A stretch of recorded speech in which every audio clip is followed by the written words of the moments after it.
Hola a todos los que están viendo el canal Criminales de Sangre Fría, el lugar donde reabrimos los casos más escalofriantes, donde la realidad supera a cualquier guión cinematográfico. Existen casos que ocurren entre disparos y sangre. Pero también hay casos que se desarrollan en un silencio tan inquietante que ni siquiera parecen crímenes. Sin gritos. Sin heridas visibles. Solo personas mayores que mueren de forma natural. O al menos, eso creían todos. Y precisamente por ser muertes tan normales, tan tranquilas, nadie sospechaba. Nadie investigaba. Nadie preguntaba, ¿por qué? Pero detrás de esas muertes silenciosas, se escondía la mano de un asesino. Un hombre con bata blanca, sonrisa amable, que llevó al menos a 11 ancianos a la muerte, sin levantar una sola alarma. El caso de Joan Vila Dilmé, apodado el Ángel de la Muerte, es uno de los más estremecedores de España. No solo por la cantidad de víctimas, sino por su método, sin sangre, sin cuchillo, sin venenos clásicos, solo con confianza. ¿Cómo pudo alguien matar a 11 personas en una residencia sin que nadie se diera cuenta? ¿Por qué los pacientes y colegas confiaban ciegamente en él? ¿Y qué clase de mente cree tener el derecho de decidir quién vive y quién muere? Acompáñame a reabrir el expediente del caso, el caso de un asesino frío, escondido detrás de una sonrisa amable y una bata de cuidador. Parte 1. El hombre detrás del uniforme blanco. Joan Vila Dilmé no tenía la mirada de un asesino. Sus ojos eran tranquilos, su voz era suave. Caminaba por los pasillos de la residencia Fundació La Caritat como si flotara, siempre atento, siempre dispuesto a ayudar. Era, para todos, el cuidador ideal. Un hombre discreto, callado, sin familia, pero entregado a los abuelos que vivían allí. Joan era un ángel. Siempre llegaba justo cuando lo necesitabas, como si supiera que algo iba mal, recordó una enfermera tras destaparse el caso. Y pensar que eso fue precisamente lo que nos cegó a todos. Joan nació en 1965, en un pueblo pequeño y silencioso de Cataluña. Desde niño, fue diferente. Callado. Observador. Siempre apartado. Nadie lo recuerda teniendo muchos amigos, ni haciendo travesuras como los demás. Lo que sí recuerdan, es que le gustaba pasar tiempo con los mayores. Mientras otros niños jugaban al fútbol o montaban en bici, Joan se sentaba a hablar con los ancianos del vecindario. Escuchaba sus historias, les ayudaba con las bolsas de la compra, y en silencio, construía una conexión profunda con quienes estaban al final de la vida.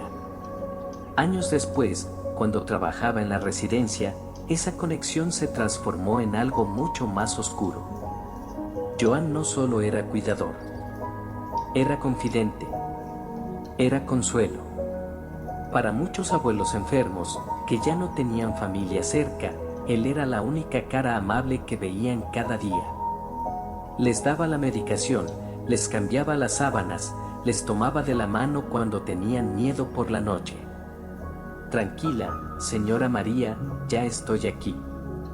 Nadie le va a hacer daño, solía susurrar mientras acariciaba la frente de una paciente. Y no mentía. Nadie más les haría daño. Solo él. Desde fuera, parecía el trabajador ideal. Pero por dentro, Bill escondía un torbellino, frustración, aislamiento, y una necesidad creciente de controlar algo, lo único que podía, la vida y la muerte de los más vulnerables. Durante los interrogatorios, confesó: yo no quería hacerles daño. Solo quería ayudarles a descansar. A liberarse. Me sentía escuchado por primera vez en mi vida. Pero los psicólogos forenses lo vieron de otra forma. Uno de ellos dijo en el juicio: no mataba por piedad. Mataba por poder. Porque era la única forma en la que sentía que su existencia tenía significado. Él decidía cuándo era el final. Él era Dios en esos momentos. Los ancianos confiaban en Él. El personal confiaba en Él.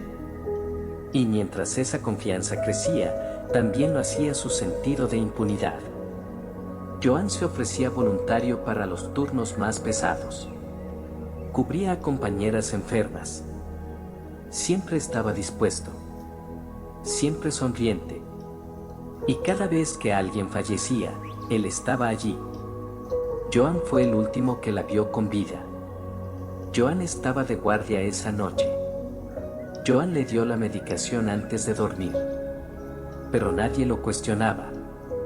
Porque él era el bueno. El ángel. El que se quedaba cuando todos se iban.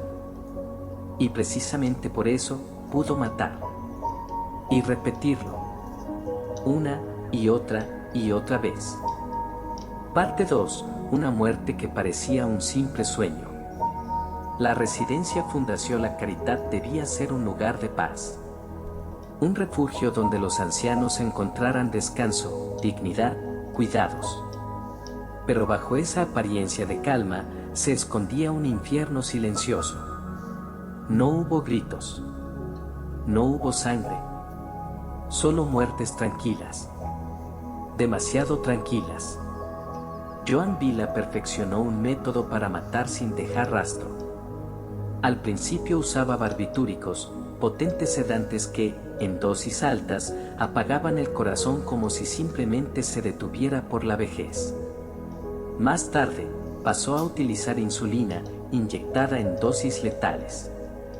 Para una persona de 85 o 90 años, eso era una ejecución invisible. Una inyección. Un sueño profundo. Y nunca más despertar. Con el paso del tiempo, las muertes empezaron a formar parte de la rutina del centro. Un residente fallecía, luego otro, y otro más, pero nadie levantaba la voz. Porque en una residencia de ancianos, la muerte se convierte en una vieja conocida. Una enfermera confesó años después. Recuerdo la primera vez que alguien murió en mi turno. Lloré. Pero después, te acostumbras. Todo el mundo decía, ya estaba muy mayor. Como si fuera lo normal. Y eso era justo lo que Vila quería. Se escudaba en esa normalidad, esa resignación colectiva, para operar sin obstáculos. Era perfecto. Nadie sospecha si un anciano muere en su cama. Nadie exige autopsia si ya tenía problemas de salud. Nadie imagina que fue asesinado por el mismo que lo cuidaba. Pero John Dillon no elegía a sus víctimas al azar. No. Él las seleccionaba. Buscaba a los más frágiles. Los que no tenían familia cercana. Los que estaban desorientados, con demencia. Aquellos cuya muerte no haría mucho ruido. Personas que, según él, ya habían cumplido su ciclo. No los mataba por matar. Los elegía. Ya era su hora. Declaró fríamente durante el juicio. Pero, ¿quién le dio a él el derecho de decidir eso? Bill actuaba sobre todo por la noche. Cuando el pasillo estaba en silencio, las luces bajas, y todos dormían. Entraba a la habitación, inyectaba la dosis mortal y salía como si nada. Al día siguiente, cuando otra enfermera encontraba el cuerpo sin vida, todos bajaban la cabeza con pesar. Otro más que se nos va. Y Vila era, como siempre, el primero en mostrarse triste. Este no fue un accidente. Fue un sistema. Un ritual frío, metódico.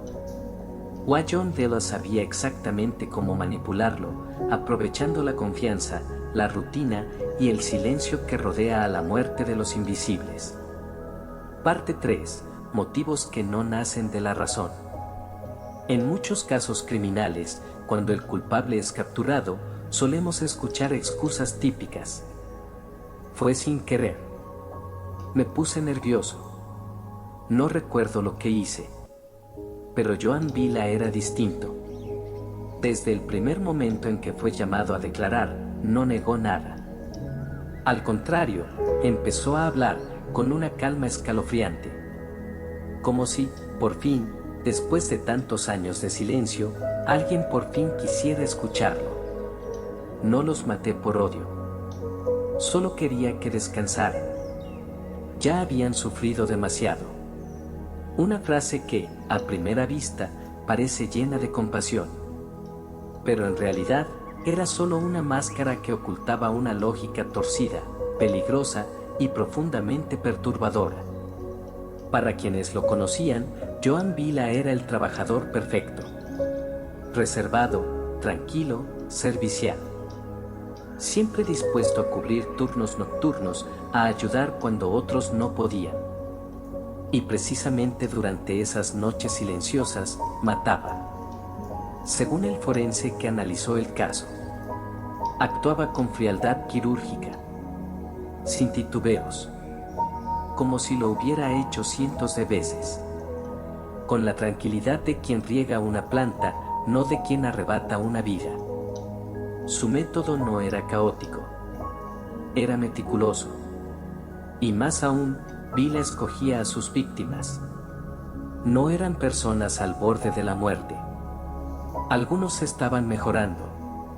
Otros hablaban, reían, comían. Pero Vila decidió que ya era hora. Los veía cansados, apagados, en sus ojos se notaba que querían irse. Declaró sin un solo gesto de culpa. Pero la verdad es que ninguna víctima pidió morir. Ninguno expresó deseo de descansar para siempre. Entonces, ¿por qué lo hacía? Los informes psicológicos revelaron un perfil complejo. Joan Vila experimentaba confusión respecto a su identidad de género, sentimientos de vacío, represión emocional e incapacidad de conectar con los demás. Vivía solo. No tenía pareja ni amigos cercanos. Pasaba las noches escribiendo diarios donde hablaba del miedo a la invisibilidad y de su obsesión con la muerte como única certeza. Según el psicólogo forense, Vila no se sentía parte del mundo. Estaba atrapado en sí mismo. Y su única forma de sentirse vivo era tomando el control de lo único que podía dominar, la muerte de otros. Una forma de poder enfermiza, disfrazada de bondad. Una necesidad profunda de decidir por los demás. Una ilusión de superioridad moral. Después de cada crimen, Vila relató sentir algo muy específico. No sentía miedo, ni culpa. Sentía calma, como si acabara de cumplir con algo que debía hacer. Cada noche, Vila seleccionaba a su próxima víctima. Entraba a la habitación. Se sentaba a su lado. Susurraba con ternura. Tranquila, ya estoy aquí. Estás cansada, ¿verdad? Vamos a hacerlo de manera suave, sin dolor. Luego inyectaba el barbitúrico o la insulina. Esperaba en silencio hasta que la respiración se detenía. Acomodaba el cuerpo, cubría con la manta y salía. Nadie sospechaba. Por la mañana, otra enfermera encontraba el cuerpo sin vida. Y todo el mundo decía la misma frase. Al menos murió en paz. ¿Y por qué no se detuvo? Cuando se le preguntó por qué no paró. ¿Por qué siguió matando una y otra vez? Joan Vila respondió con una frase que heló la sangre de todos en la sala de interrogatorios. Porque nadie se dio cuenta. Y allí reside la verdadera tragedia. Joan Vila no era un loco fuera de control. Era un hombre lúcido, calculador, que sinceramente creía que no estaba haciendo nada malo. En su mente distorsionada, él no era un asesino. Era un salvador. Un juez. Un dios en bata blanca.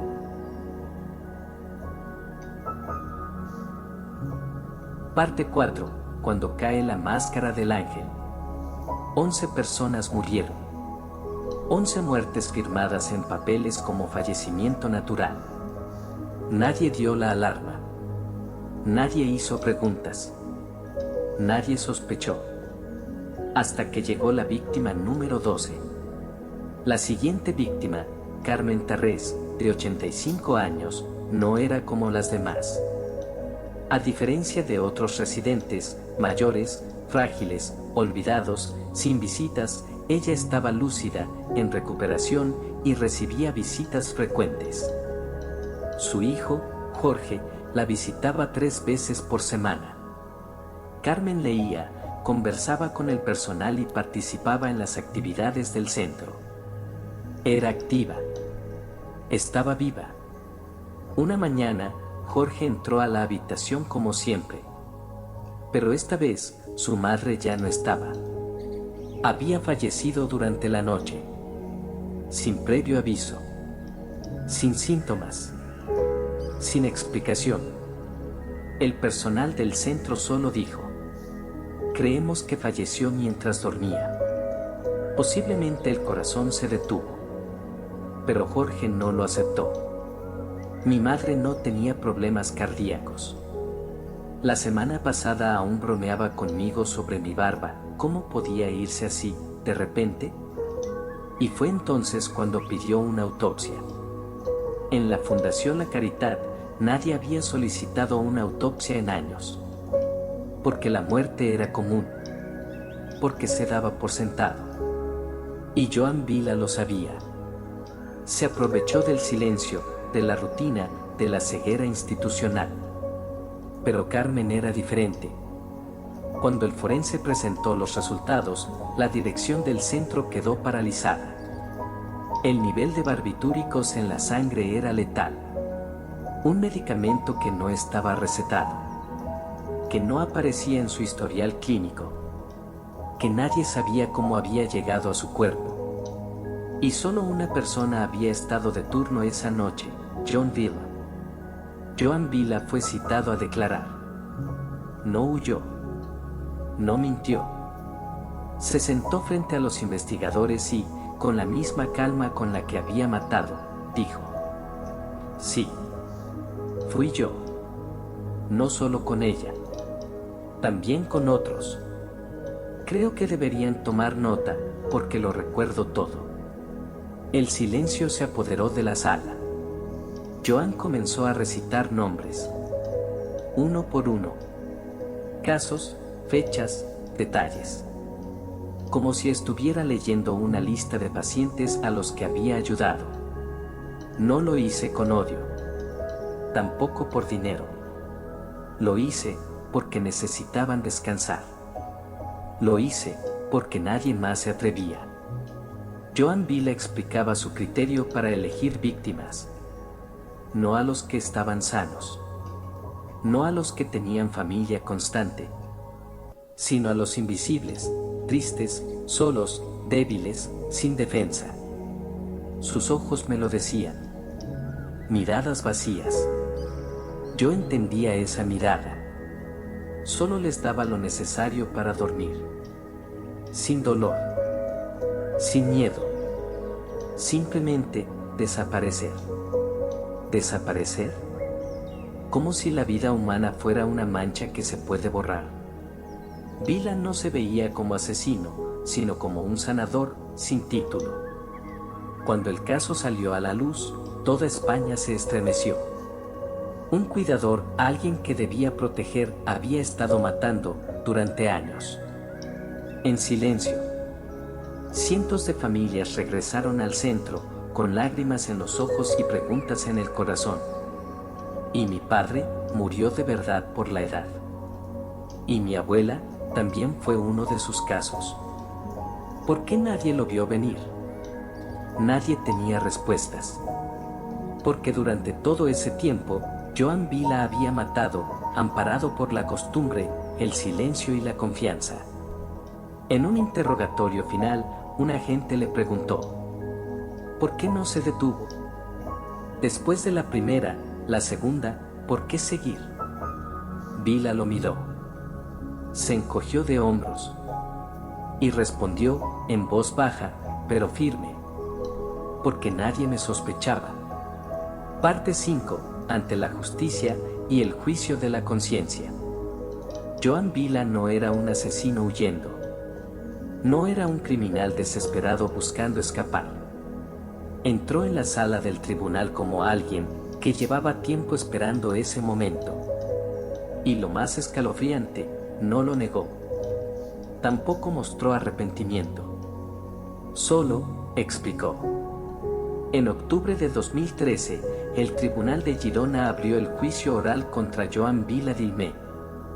Decenas de periodistas esperaban en la entrada. Familiares de las víctimas se sentaban en silencio, sosteniendo fotos de sus seres queridos fallecidos. Algunos lloraban. Otros lo miraban con rabia contenida. Joan Vila apareció con una camisa gris, cabello recortado, mirada fija. Sin gritos. Sin excusas. Sin súplica. Cuando el juez le preguntó, ¿se declara culpable? Él respondió simplemente, no niego lo que hice, pero no actué con maldad. Durante los alegatos, el fiscal describió a Vila como un asesino serial de ancianos que mataba con método, frialdad y total conciencia del daño que causaba. Cada inyección, cada dosis, era una acción premeditada, deliberada y letal. Pero la defensa tomó un enfoque que dejó a todos atónitos. No actuó como un asesino tradicional. Actuó como alguien convencido de que hacía el bien. Joan Vila sufre desequilibrios psicológicos, ha vivido en aislamiento y desarrolló una percepción distorsionada de la compasión. Un psicólogo forense testificó: no está loco, pero su moral está torcida. Cree que tenía una misión, liberar a los que, según él, ya no valían nada para la sociedad. Un tipo de mesías silencioso, peligroso y profundamente equivocado. En la sala, el hijo de una de las víctimas rompió en llanto al recordar: mi padre me dijo que íbamos a ver fútbol juntos la semana siguiente. Parecía bien. Estaba feliz.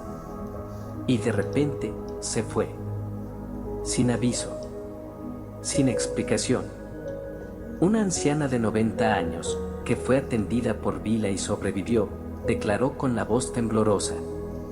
Confiaba plenamente en él. Lo llamaba mi hijo. Jamás pensé que algún día estaría aquí llamándolo asesino. Finalmente, tras varios días de juicio, Joan Vila fue condenado a 128 años de prisión. Cargos: asesinato premeditado de 11 ancianos. Inhabilitación permanente para ejercer. Supervisión psicológica de por vida. Pero según la legislación española, la pena máxima efectiva no puede superar los 40 años. Eso significa que Joan Vila, si sobrevive, podría salir libre en 2053. Para entonces, tendría 86 años. La misma edad que las personas que él mató. Pero la condena no fue solo para él.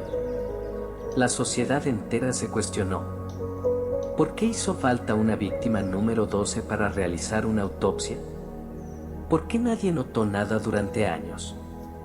¿Hemos dejado morir a nuestros mayores en silencio, igual que los mataban?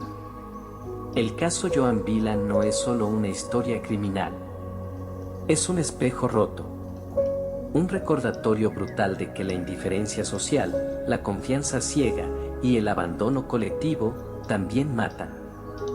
Conclusión: ¿quién tiene derecho a decidir sobre la muerte de otro? Joan Vila Dilmé no mató en un arrebato de ira. No asesinó por dinero ni por venganza. No usó un arma ni levantó la voz. Mató en silencio. Mató con la confianza que le brindaban. Con el uniforme blanco de enfermero, símbolo de cuidado y compasión. Mató con la convicción enfermiza de que ayudar a morir también era una forma de amor. ¿Pero qué clase de amor llega en forma de una inyección letal? ¿Qué tipo de bondad decide por otro cuando debe morir? Podemos juzgar a Joan Vila. Podemos encerrarlo tras las rejas durante décadas. Pero al final, este caso deja una pregunta que va mucho más allá de un tribunal. Una pregunta que nos interpela a todos. ¿Quién tiene realmente el derecho de decidir cuándo otro ser humano debe morir? Y si seguimos olvidando a los más vulnerables, no estaremos creando el terreno perfecto para que aparezcan más Joinville en el futuro. Gracias por acompañarnos hasta el final del video. Si este caso te hizo reflexionar, no olvides darle like, compartir y suscribirte al canal Criminales de Sangre Fría para no perderte más historias reales que estremecen. Nos vemos en el próximo episodio. Que tengas un día en paz y con conciencia.